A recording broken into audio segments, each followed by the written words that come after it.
Halo teman-teman, jumpa lagi di channel ini. Kali ini gue mau berbagi informasi tentang pengalaman saya ketika saya klik satu link lewat email dan akhirnya semua akun perbankan saya dibobol dan diretas sama oknum yang tidak bertanggung jawab.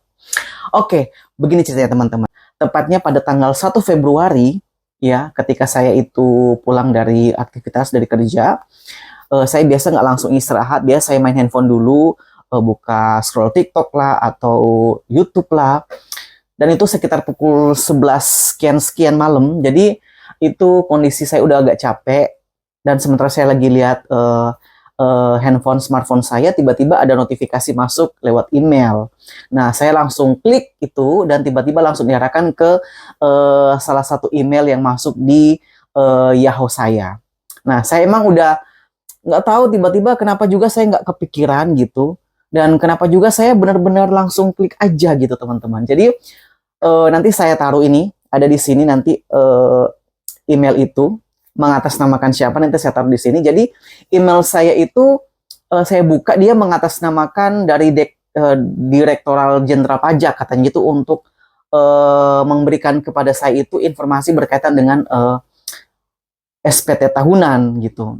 Kenapa juga saya itu tiba-tiba klik aja gitu, aduh bener-bener dah. Mungkin nggak terlalu capek kali teman-teman. Jadi di situ ditulis tentang pemberitahuan kepada saya bahwa saya itu harus segera memberikan laporan tahunan berkaitan dengan pelaporan pajak tahunan. Nah di situ ada kayak berupa link atau PDF yang harus diklik. Nah tiba-tiba saya klik itu PDF itu teman-teman. Nah ketika saya klik,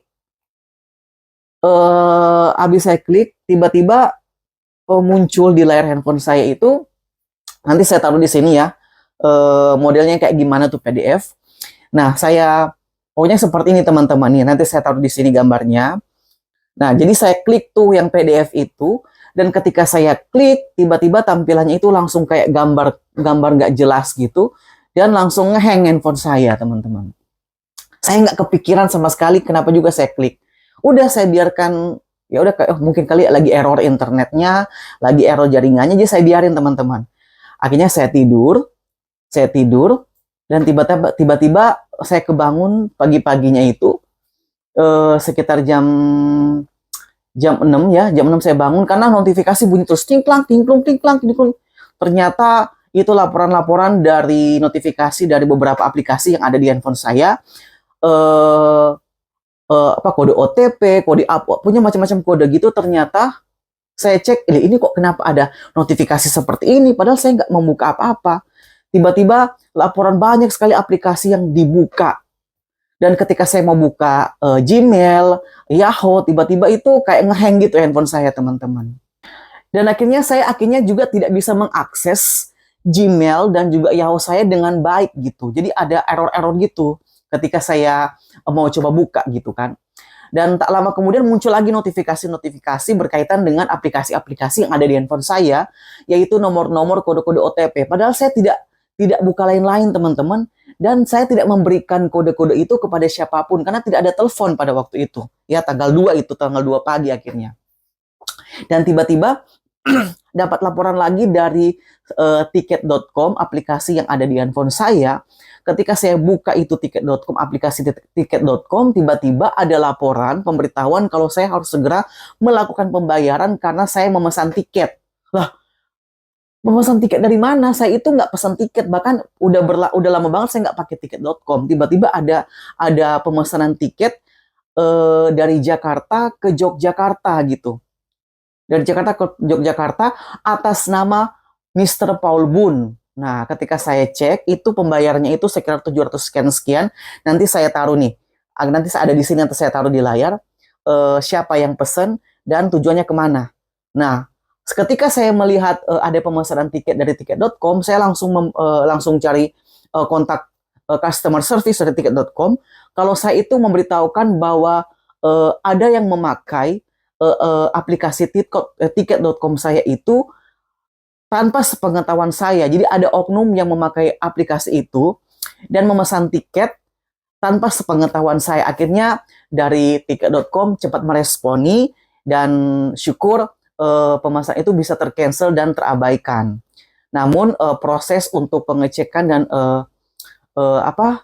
dari pihak tiket.com ini masih terus berjalan sampai hari ini gitu. Nah, itu udah lolos teman-teman. Nah, yang bikin saya pusing tiba-tiba ada WhatsApp masuk dari kartu kredit BRI saya, teman-teman. Dia bilang, apakah Anda melakukan transaksi sebesar ini?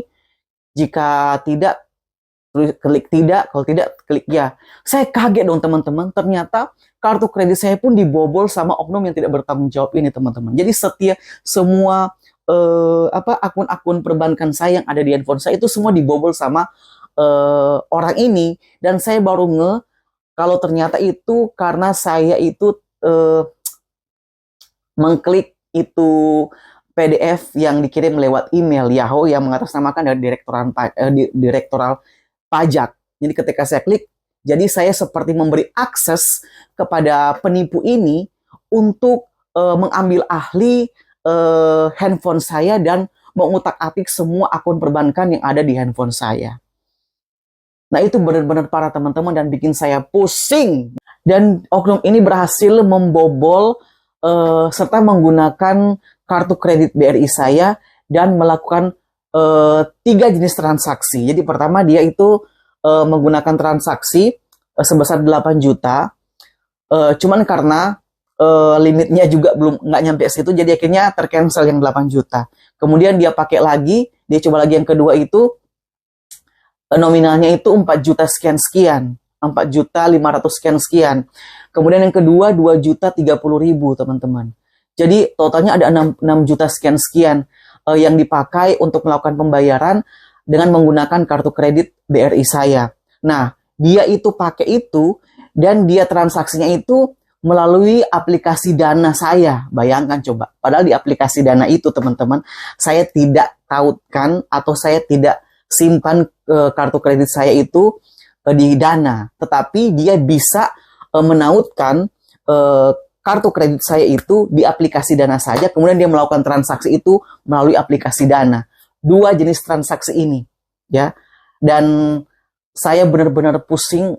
Aduh, saya di kantor juga jadi kayak menjadi migrain, teman-teman. Bayangkan ya, mungkin yang lain untuk nominal segitu mungkin tidak masalah, tetapi bagi saya nominal segitu bisa bikin saya pusing, teman-teman ya. Dan akhirnya saya ajukan itu ke pihak bank, saya telepon pihak bank BRI itu dan saya kasih tahu kalau ada oknum yang menggunakan kartu kredit BRI saya untuk melakukan transaksi, dan saya sebutin transaksinya ada yang 2.030.000, ada yang 4.500.000 sekian. Nah, saya hubungi dan sekarang sampai hari ini saya masih menunggu dari pihak BRI untuk menginvestigasi kira-kira siapa pelakunya dan dia itu siapa, kemudian kira-kira dananya ini apakah berhasil terbayarkan sesuai dengan yang di oknum ini berikan, yang ini melakukan atau gimana. Nah, saya masih menunggu kepastian dari pihak BRI dan saya berharap dana yang dipakai itu ya entahlah gimana, pokoknya tidak dibebankan kepada saya gitu. Saya berharap sih seperti itu.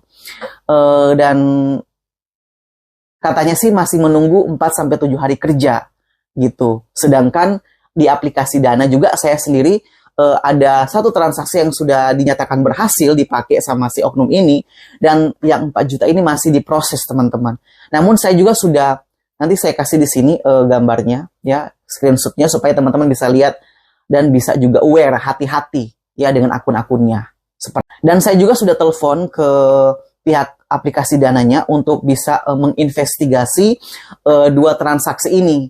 Karena saya bilang kepada pihak Dana ini kalau saya tidak melakukan transaksi apapun dari semenjak 2 bulan sebelumnya. Ya, saya tidak pakai ini aplikasi Dana, tetapi ada oknum yang menyalahgunakannya, mengatasnamakan saya, terus dia utak-atik akun saya termasuk aplikasi Dana ini dan melakukan transaksi dengan menggunakan kartu kredit BRI saya, dan akhirnya jebol gitu. Makanya saya sudah memberikan laporan, saya sudah kasih tahu bukti-buktinya, saya sudah screenshot juga, dan sekarang sih masih diinvestigasi, masih dicek sama pihak Dana, dan saya berharap sih bisa segera dapat kepastian supaya bisa jelas maksudnya. Dan intinya dari pihak bank maupun pihak Dana ini bisa segera memberikan saya kepastian dan juga solusi berkaitan dengan yang terjadi atau transaksi-transaksi ini yang terjadi tanpa sepengetahuan saya. Jadi saya masih menunggu.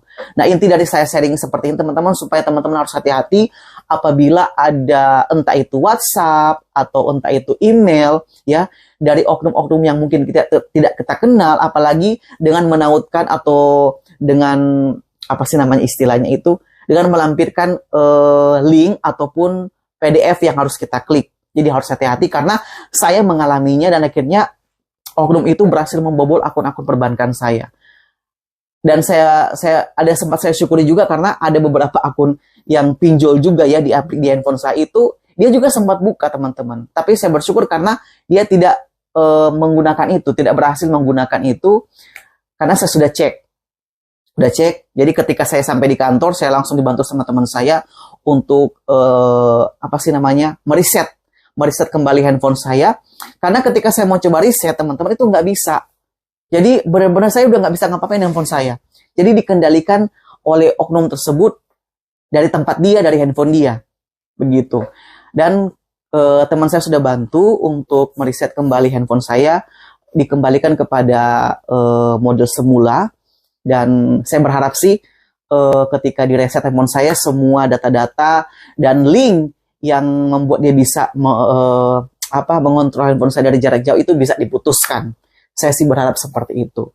Dan sekarang handphone saya sudah kembali normal, dan saya sudah ganti semua password saya, email saya sudah saya ganti passwordnya, dan juga kartu kredit itu sekarang sudah saya blokir permanen. Itu teman-teman. Jadi intinya harus hati-hati, jangan sampai teman-teman mengalami hal seperti yang saya alami. Itu. Oke teman-teman, itu saja yang bisa saya bagikan, saya share kepada teman-teman semua hari ini.